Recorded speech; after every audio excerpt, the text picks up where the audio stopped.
tell me where he is. He's everywhere. Everywhere. He's sitting at your desk. He's your lover. He's eating supper with your family. You're protecting someone. Your wife? She left long ago. Your son? Your daughter? You won't find her, Mr. Bond. She's smarter than me. She knows how to hide. She's not on Facebook. Well, I can protect her if you tell me where she is. You have my word. Your word? The word of an assassin? It's my word. L'Americaine. If you save her, she can lead you to L'Americaine. She knows L'Americaine. You're a cunt. Dancing in a hurricane, Mr. Bond. So long.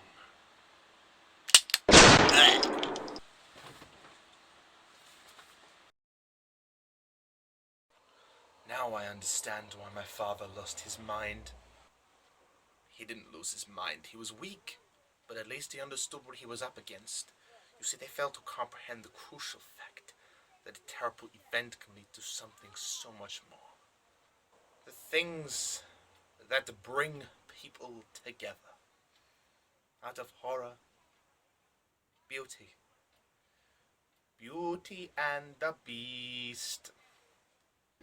Beauty and the Beast.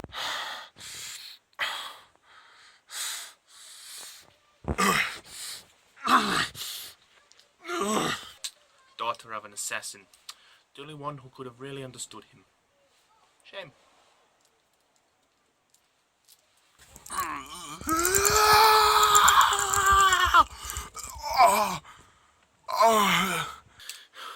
Why are you doing this? You probably know that James here lost his parents when he was very young. But did you know that it was my father who helped him through this difficult time? Over the course of 2 winters, he taught him to ski, hunt, climb. He soothed the wounds of the poor blue-eyed orphan and asked me to treat him as a lover. A little lover. And then you fucked me. Yes, I did. And up in the nursery, an absurd little bird is popping up to say cuckoo, cuckoo. Regretfully they tell us, but firmly they compel us to say goodbye to you.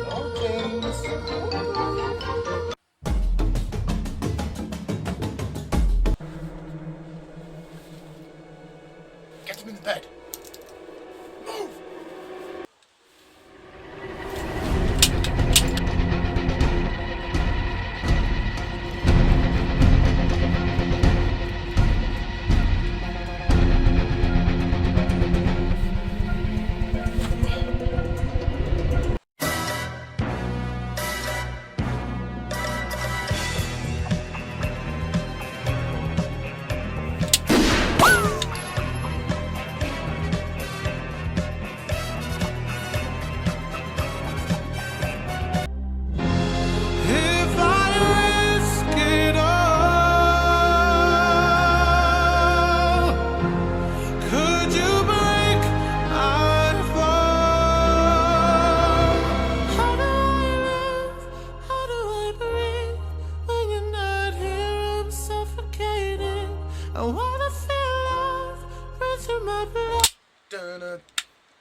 Oh, wanted to do that for ages.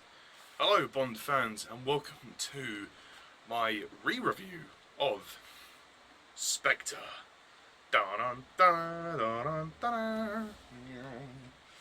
Yeah, the 4th and potentially final Daniel Craig Bond movie.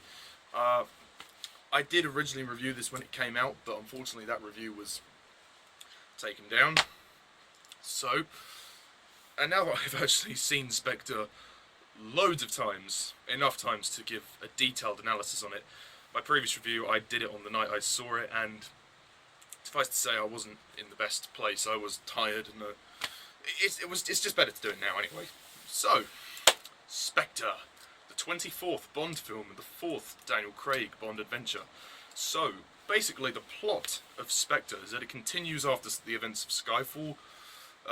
After receiving a message from Judi Dench as M, a video message to track down Marco Sciarra, we open the film where we see James Bond in Mexico City pursuing Marco Sciarra, and he retrieves a ring, a Spectre ring if you will, and that ring leads him all the way around the world, where he's picking up different leads, and which will ultimately lead him to the sinister organisation known as Spectre. Along the way he meets Mr. White, who tells him he has a daughter, and Bond finds Madeleine Swan, who's his daughter, who's Mr. White's daughter. Together they team up.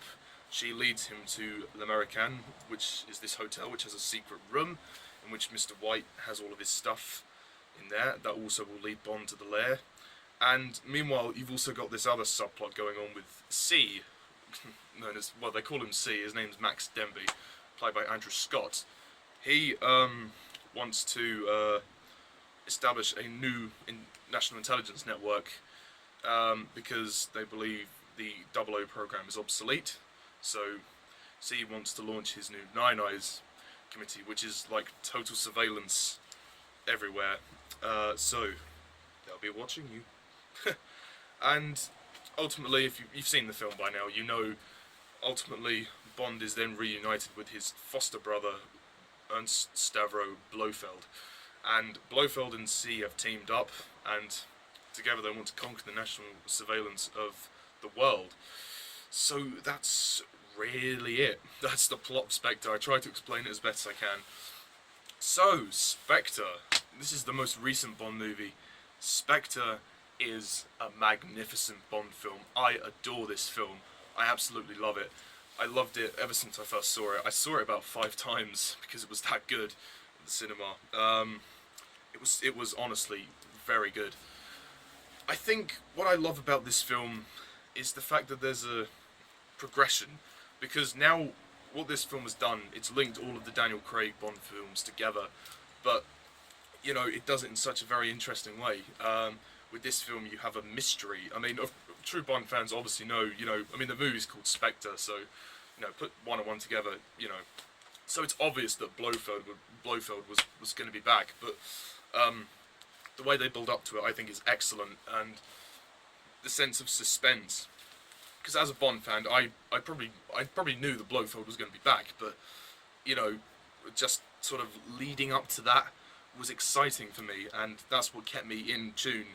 And also the film is criticised for having that subplot which doesn't, I personally think that it's great and it fits in rather well. The whole plot with C and his you know, national intelligence Nine Eyes thing, the conflict between M and C I think is done very well, and it gives the MI6 regulars more of a chance to shine as well.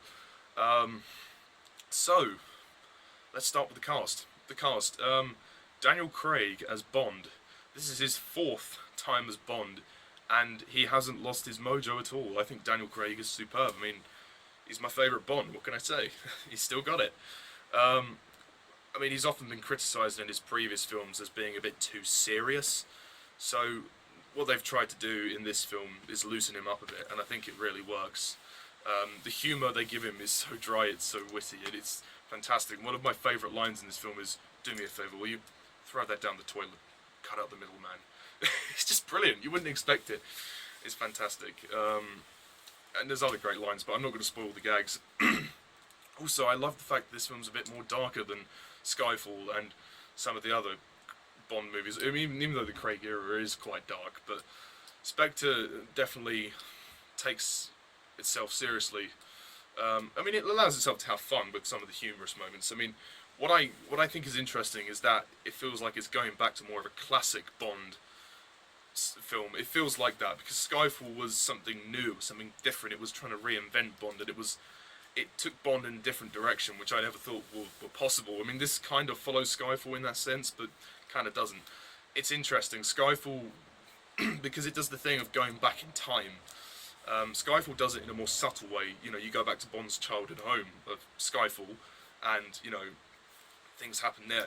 You also go back to Bond's childhood in this film, in Spectre, but they do it in a more overt way. They make a point of it. They make a point of saying, yeah, we're going back to, like, 60s kind of era. Like, the look of the film towards the 3/4 of the way in completely changes, you know, when they go on that train and then they head towards Blofeld's lair. And it's great, and I think Daniel Craig, at the centre of it, is Bond. He is James Bond, and I really hope that he does one more. Just one more. Because I think, given the way that this film ends, I think it would be great to just sort of conclude this. I know some people say this is kind of a conclusion, but I tend to disagree. Other characters, the Bond girls. The Bond girls are kind of a mixed bag in this, to be honest. Leia Seydoux as Dr. Madeline Swan, she is fantastic. I love Leia Seydoux. For one thing, she's a babe. Leia Babe do more like. Woof! And then in that dress, man, in that dress she looks fucking hot. But her acting is fabulous, and they gave her a great character as well. I mean, the writers did a great job there. You know, we can have the daughter of Mr. White, definitely added some complexities between her relationship with Bond. Obviously, because Bond has history with Mr. White in Quantum of Solace. And they have quite a nice chemistry, her and Daniel Craig. I wouldn't go so far as to say that there's a love story there. I believe that there is some kind of attraction there. Some people say, oh, you know, Bond and Madeline fall in love. No, I don't believe that. I think she falls in love with him, but he doesn't fall in love with her. He cares for her very deeply, but he doesn't fall for her. Not in the same way to like he did with Vesper. And it would also be too similar to Casino Royale as well. So yeah, but Leia Seydoux is fantastic. She's great to look at. My goodness, you know, she's great to look at. But her acting is top notch.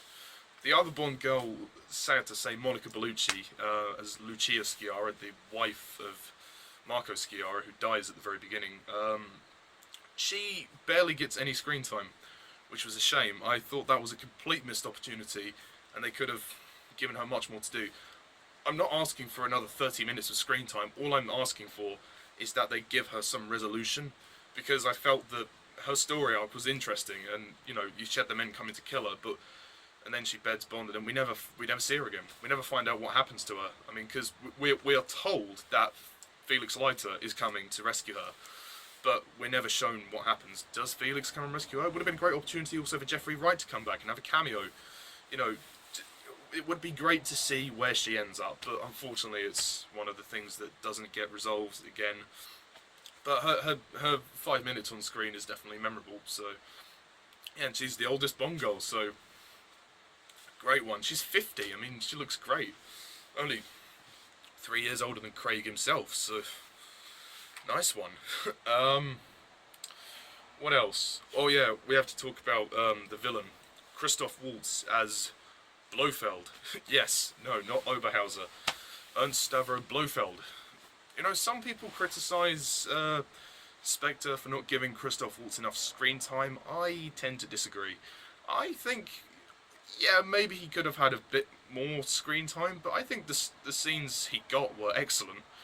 I love the reveal as well. I mean, his reveal as Blofeld, because we're told he's Franz Oberhauser at the beginning.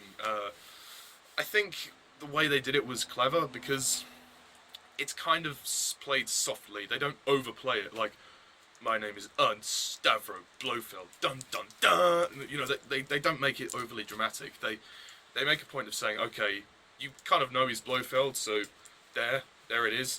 It's more of a revelation for Bond. You kind of, it's more of a moment of tension, because you know he's going to say it. You know he's going to say, I am Ernst Stavro Blofeld. But it's the way he says it. He just completely... What I like about Christoph Waltz's portrayal, he never raises his voice. He's always softly spoken, very intimidating, very creepy. I mean, not in the Raoul Silva kind of way, where he's like like an insane Joker kind of creepy. Christoph Waltz is creepy. in a very subtle way. The subtleties, I think, are Christoph Waltz's merits as Blofeld. I think that's where his performance really takes fire for me. You notice the subtleties, and there's a hatred there and there's a jealousy in there, but it's contained. He contains it within himself. He's very reserved, and it's quite surprising how well it works. It's very intense, very intimidating, and especially when we first see him properly. I mean, I know we see him in the meeting scene at the beginning. That's a great scene, by the way. That's very intense. But seeing when we see him in his lair, the meteorite, you're like, oh, this guy emerging out of the darkness, and they've made the costume look really good as well for Blofeld. And I like his chemistry with Craig, and you can tell there's the whole foster brother thing. At first I wasn't too sure about it, but I think it's nice. It adds a bit more of a personal dilemma into the film. I don't think it had enough development though. I still think that we need one more film just to see. We need to see what drove Blofeld to the jealousy. I know, his father bonded with Bond in a kind of, personal way. So I guess that was fine, but we need to see more of their relationship as children. I'm not saying have a flashback, but I'm just saying we need to understand more from Blofeld's perspective. Then we might get a clear understanding of how it all works. But yeah, for what it's worth, it's still great. I mean, it's still a nice little addition. Okay, we've also got Dave Bautista as Mr. Hinks, who's the new henchman. Looking back on it, he's good. He's solid. He does his best, but I think he's kind of wasted. It's a shame. He gets one line in the movie, which is very funny. But he's there basically to be the muscle, and he does his job. And there's that very, very intense scene in the meeting scene when he takes somebody's eyes out, which is quite intense. Yeah, so he's good. And then you've also got the MI6 regulars. I want to say that I appreciate that they got more to do as well. Now because Skyfall made a point at the end of establishing a new team. You've got Mallory as the new M, you've got the new Moneypenny, you have the new Q. So why not use them? And they have used them. Thank goodness for that.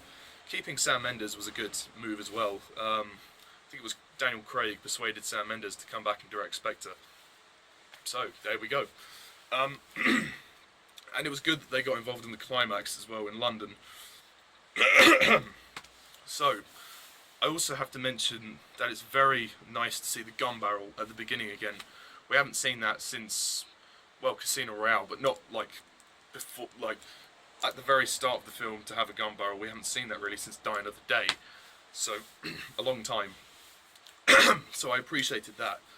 I really like the opening sequence. The Day of the Dead parade is fantastic. It's so colourful and imaginative. It's so rich with colour, and I love the essence of culture in the Bond movies, and Sam Mendes makes a good move at displaying the Day of the Dead parade there.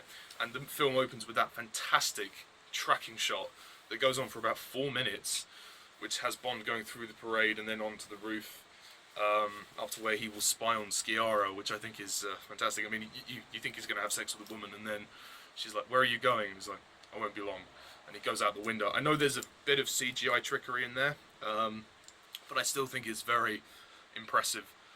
Also, the action sequences, they are great. I mean, Mendes proved himself with Skyfall that he could direct action really well. This is no exception as well. The action is great here. I think the helicopter fight is really good at the start. You've also got the car chase in Rome, which is great fun. A lot of gags in there. And it's interesting. I want to mention Alan Kalo and his review here. Hello, Alan. Because he mentioned in his review that it's nice to sort of for once see gadgets that don't work. And I think that's a nice little spin on the idea. And during the car chase, it makes for quite a funny scene as well.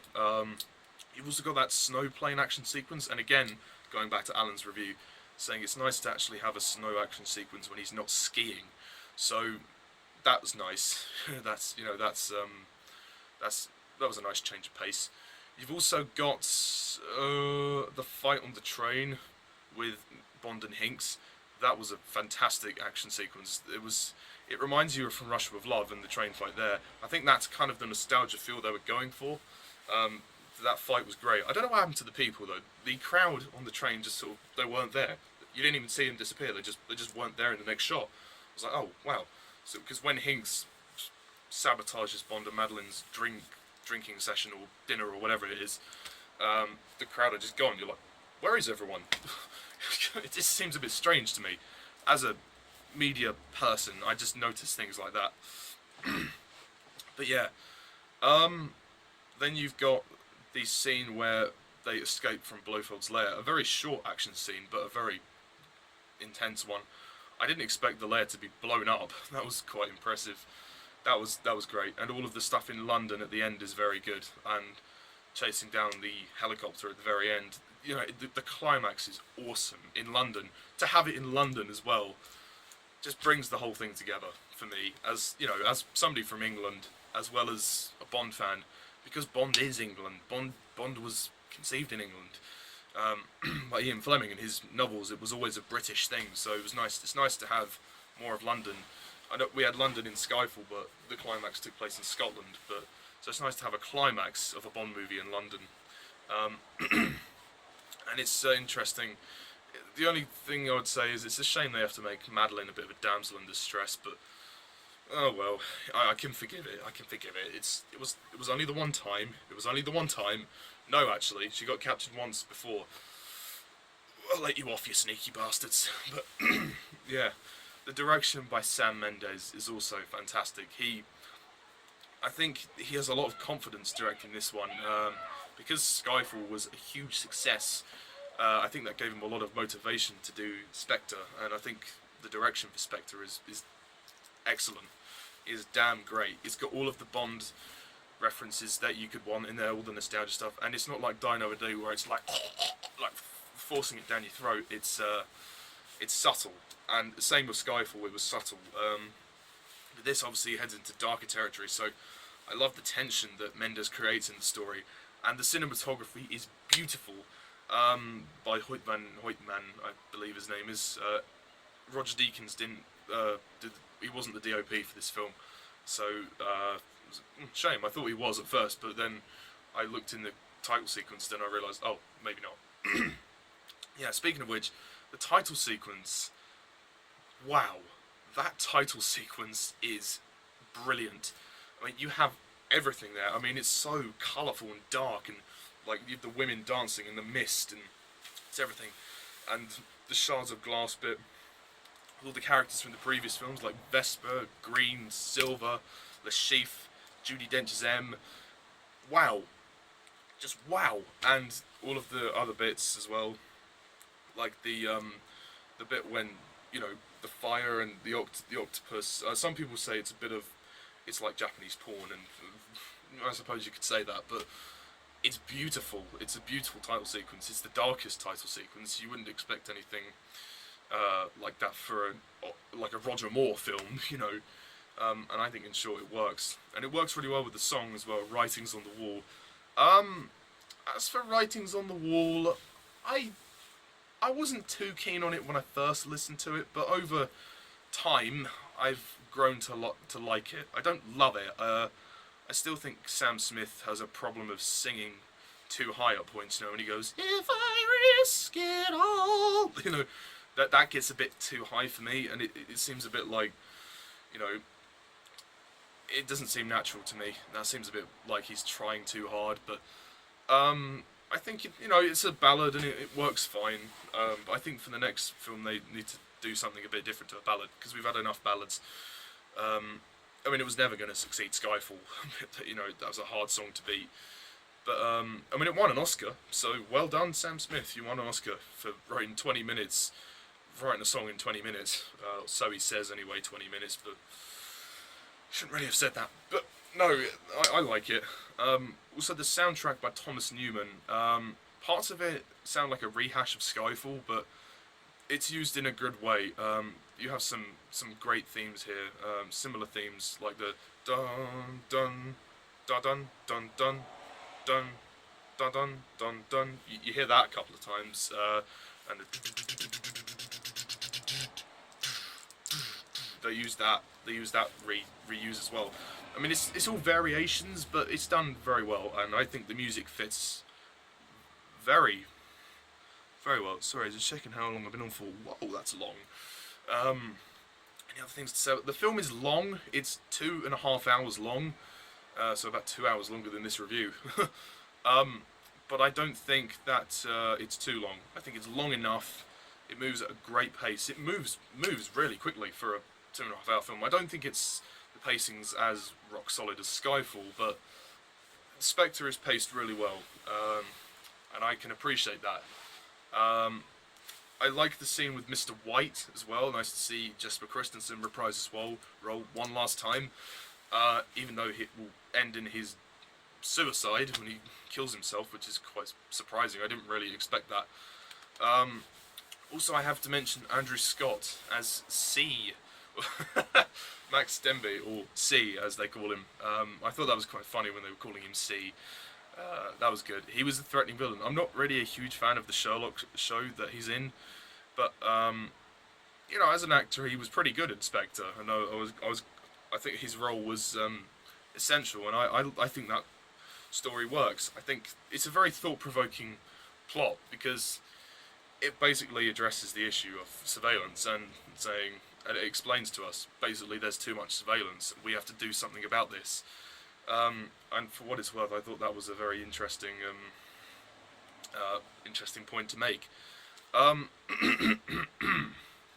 So overall, Spectre is a fantastic film. It's really good. I mean, I don't know how they were able to follow Skyfall in like this, but I thought they've done a bang-up job. Also, when the film opens with the text, "The dead are alive," I thought that was quite interesting. Also, kind of brief foreshadowing for the events of the later film. As I said, I sincerely hope that this isn't the last Daniel Craig Bond film, because I think the Bond films are in a very good place at the moment after these last two. So I think just one more, just to round the story off, and also, you know, because these films are now connected, the Craig films are connected. Like, all of the villains of the Craig era are Spectre agents. Well, they are, and that was a nice and interesting twist. And they mentioned their references to Jesper as well. That was good. A reference to Judi Dench's M, and she makes a cameo, by the way. That was really nice. That was a really nice sort of add on there to see her again, just one last time. Yeah. And I can't think of what else to say. I really enjoy Spectre. I think it's a fantastic film. It feels a lot like a classic Bond film as well as a contemporary Bond film, like a Daniel Craig Bond film. They keep the gritty sort of style that they've kept with the past 3 movies, but they've also brought more of a classic aspect into the Bond. It feels like very classic Bond. Skyfall was new, mixed old and new. This is kind of similar, but in a different way. Like, the similar sort of ideas, but expressed differently. I think that's probably because of Sam Mendes, and it's a shame he's not going to be directing the next one, because I think he's a great director, and I could see him seeing Craig's era out. I mean, if this is the last Craig movie, it's a great way to go out, but I really would hope that there's one more in there for Daniel Craig. But if this is it, then Craig, you've had a great run. So, overall, Spectre, I am going to rate Spectre an easy 10 out of 10. If I risk it all,